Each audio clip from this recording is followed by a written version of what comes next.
Food ಅಂದ್ರೆ ಅನಾರೋಗ್ಯಕರ ಆಹಾರ ಪದಾರ್ಥಗಳು ಯಾವ್ಯಾವ ಅಂದ್ರೆ ನೋಡಿ ಎಲ್ಲ ವೆರೈಟಿ ಚಾಕ್ಲೇಟ್ಸ್ ಅದಾವ. Chocolates, cake, noodles, bread, juice, ice cream, ಇಲ್ಲಿ ನೋಡಿ ಏನೈತಿ ಎಗ್ ರೈಸ್, ಇವೆಲ್ಲ ಏನ ಆರೋಗ್ಯವನ್ನ ಹಾಳು ಮಾಡುವಂತ ಆಹಾರ ಪದಾರ್ಥಗಳು.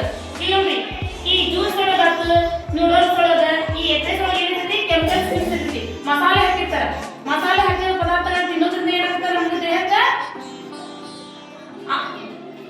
ದೇಹದ ಅನಾರೋಗ್ಯ ತಪ್ಪೆ ಅಂದ್ರೆ ಆರೋಗ್ಯ ತಪ್ಪೆ. ಇದನ್ನ ತಿನ್ನೋದ್ರಿಂದ ಅದಕ್ಕೆ ನಾವೇನ್ ಮಾಡ್ಬೇಕು, ಇವನ್ನೆಲ್ಲ ತಿನ್ಬೇಕಾದ್ರೆ ಎಷ್ಟು ತಿನ್ಬೇಕಂದ್ರೆ ಕಡಿಮೆ ಪ್ರಮಾಣದಲ್ಲಿ ತಿನ್ಬೇಕು.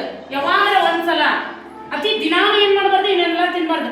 ಈ ನೋಡಿ ಚಾಕ್ಲೇಟ್ ತಿನ್ನೋದ್ರಿಂದ ಏನಾಗುತ್ತೆ ನಿಮ್ಮ ಹಲ್ಲು ಹುಳುಗ ಇರ್ತಿಲ್ಲ, ಆಮೇಲೆ ಜಲ್ದಿ ಹಲ್ಲು ಬಿದ್ದುಬಿಡ್ತಾವ. ನಿಮ್ಗೆ ಊಟ ಮಾಡೋದು ಮೇನ್ ಬೇಕಾಗಿರುತ್ತೆ ಹಲ್ಲು, ಅವ ಇಲ್ಲಾಂದ್ರೆ ಏನಾಗುತ್ತೆ ಊಟ ಮಾಡೋಕ್ಕಾಗಿಲ್ಲ. ಅದಕ್ಕೆ ನಾವೇನ್ ಮಾಡ್ಬೇಕು, ಇವನ್ನೆಲ್ಲ ಜಾಸ್ತಿ ತಿನ್ಬಾರ್ದು. ಅದಕ್ಕೆ ನೋಡಿ ಜಾಸ್ತಿ ಕುರ್ಕುರಿ, ಚಿಪ್ಸ್, ಕೇಕ್ ಒಳಗೆ ಏನ್ ಹಾಕಿರ್ತಾರ, ಅದಕ್ಕೆಲ್ಲ ದಾಲ್ಡಾದು ಮಿಕ್ಸ್ ಮಾಡಿರ್ತಾರ. ಅವ್ನು ತಿನ್ನೋದ್ರಿಂದ ಏನಾಗುತ್ತೆ ನಮ್ಮ ಡೈಜೆಷನ್ ಕರೆಕ್ಟ್ ಆಗಂಗಿಲ್ಲ, ನಮ್ದು ಊಟದ ಜೀರ್ಣಕ್ರಿಯೆ ಸರಿಯಾಗಿ ಆಗಂಗಿಲ್ಲ. ಅದಕ್ಕೆ ನಾವೇನ್ ಮಾಡ್ಬೇಕು, ಆದಷ್ಟು ಇವು ಅನ್ಹೆಲ್ದಿ ಫುಡ್ಗಳನ್ನ ಇವನ್ನೆಲ್ಲ ಏನ್ ಮಾಡ್ಬೇಕು, ಬಾಳ ತಿನ್ನಕ್ ಹೋಗ್ಬಾರ್ದು. ಅರ್ಥ ಆಯ್ತಾ? ಅಲ್ರಿ ಮತ್ತೆ ನೀವು ಹೇಳಿದ್ರಿ ಅನ್ಹೆಲ್ದಿ ಫುಡ್ ತಿನ್ನೋದ್ರಿಂದ ಹೊಟ್ಟೆ ನೋವು ಬರ್ತೈತಿ, ಆರೋಗ್ಯ ಕೆಡ್ತೈತಿ ಅಂತ ಹೇಳಿದ್ರಿ. ಮತ್ ನಾವ್ ಏನ್ ತಿನ್ಬೇಕ್ರಿ, ಎಂತ ಆಹಾರ ತಿನ್ಬೇಕು ಮತ್ ನಾವು? ಹೌದಲ್ಲ, ಈಗ ನಾವು ಎಂತ ಆಹಾರ ತಿನ್ಬೇಕು ಅನ್ನೋದ್ರ ಬಗ್ಗೆ ನೋಡೋಣ. ನಾವು ಯಾವ ರೀತಿ ಇರ್ತಾವ ನೋಡೋಣ. ನೋಡ್ರಿ ಈಗೆಲ್ಲ ಹೆಲ್ದಿ ಫುಡ್ ಆರೋಗ್ಯಕ್ಕೆ ಯಾವ್ದೇ ಹಾನಿಯನ್ನು ಉಂಟು ಮಾಡಂಗಿಲ್ಲ. ಇಲ್ಲಿ ಏನೇನದಪ್ಪ ಅಂದ್ರೆ ತರಕಾರಿಗಳದವು, ಹೊಳೆನದವು, ಹಣ್ಣುಗಳದವು, ಕನಸವ ಇಲ್ಲ ಎಲ್ರಿಗೆ ಹೊಳೆ ಮನೆಯಲ್ಲಿ ಮಾಡಿರ್ತಕ್ಕಂಥ ಆಹಾರ ಪದಾರ್ಥಗಳದವು. ರೊಟ್ಟಿ, ಪಲ್ಯ, ಹೋಳಿಗೆ, ಚಪಾತಿ, ಹಾಲು, ಮೊಸರು, ಫಿಶ್, ಹೊಳಿ ತರಕಾರಿಗಳದ ನೋಡ್ರಿ. ಆಲೂಗಡ್ಡಿ, ಸೊಪ್ಪು, ಬೆಂಡೆಕಾಯಿ, ಸೋಳೆಕಾಯಿ, ಬದನೆಕಾಯಿ, ಗಜ್ರಿ, ಸೌತೆಕಾಯಿ, ಇಲ್ಲಿ ಹಣ್ಣುಗಳನ್ನ ನೋಡ್ರಿ. ಬಾಳೆಹಣ್ಣು, ಬಾರಿ ಹಣ್ಣು, ಮೋಸಂಬಿ ಹಣ್ಣು, ಸೇಬು ಹಣ್ಣು, ಪೇರಳೆ ಹಣ್ಣು, ಪೈನಾಪಲ್, ಮೋಸಂಬಿ ಹಣ್ಣು, ದ್ರಾಕ್ಷಿ ಹಣ್ಣು. ಇವು ನೋಡಿ, ಇವು ಎಲ್ಲಾ ಹಣ್ಣುಗಳ ತಿನ್ನೋದ್ರಿಂದ ನಾವೇನಾಗ್ತೀವಿ, ಸ್ಟ್ರಾಂಗ್ ಆಗ್ತೀವಿ.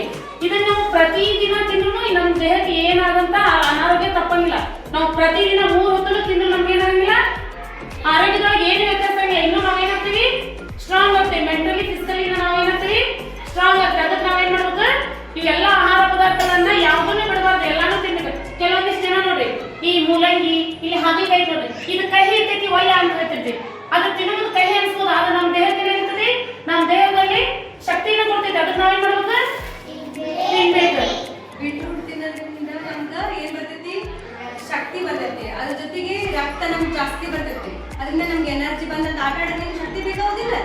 ಮತ್ತೆ ಬೀಟ್ರೂಟ್ ತಿನ್ಬೇಕು, ಆಮೇಲೆ ಸೌತೆಕಾಯಿ, ಗಜ್ಜರಿ, ಆಮೇಲೆ ಸಲಾಡ್. ನಾವು ನಮ್ಮ ಸ್ಕೂಲ್ನಲ್ಲಿ ನಾವು ದಿನ ಕೊಡ್ತೀವಿ, ಶುಕ್ರವಾರಕ್ಕೊಮ್ಮೆ ಏನ್ ಕೊಡ್ತೀವಿ, ನಾವು ಇಲ್ಲಿ ಕಾಳು ಕೊಡ್ತೀವಿ. ಕಾಳು ತಿನ್ನೋದ್ರಿಂದ ನಮ್ಗೆ ಮತ್ತೇನ್ ನಮ್ಗೆ ಹೆಚ್ಚಿಗೆ ಎನರ್ಜಿ ಬರ್ತೈತಿ. ಹೌದಿಲ್ಲ?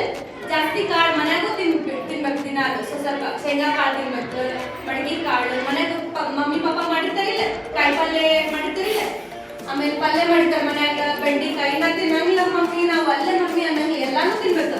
ಎಲ್ಲಾ ತಿನ್ನೋದ್ರಿಂದ ನಮ್ಮ ದೇಹಕ್ಕೆ ಏನ್ ಬರ್ತೈತಿ, ಶಕ್ತಿ ಬರ್ತೈತಿ. ಅವಾಗ ನಾವೇನ್ ಹಾಕ್ತಿವಿ, ಹೌದಿಲ್ಲ? ಈಗ ನಾವ್ ಎಂತ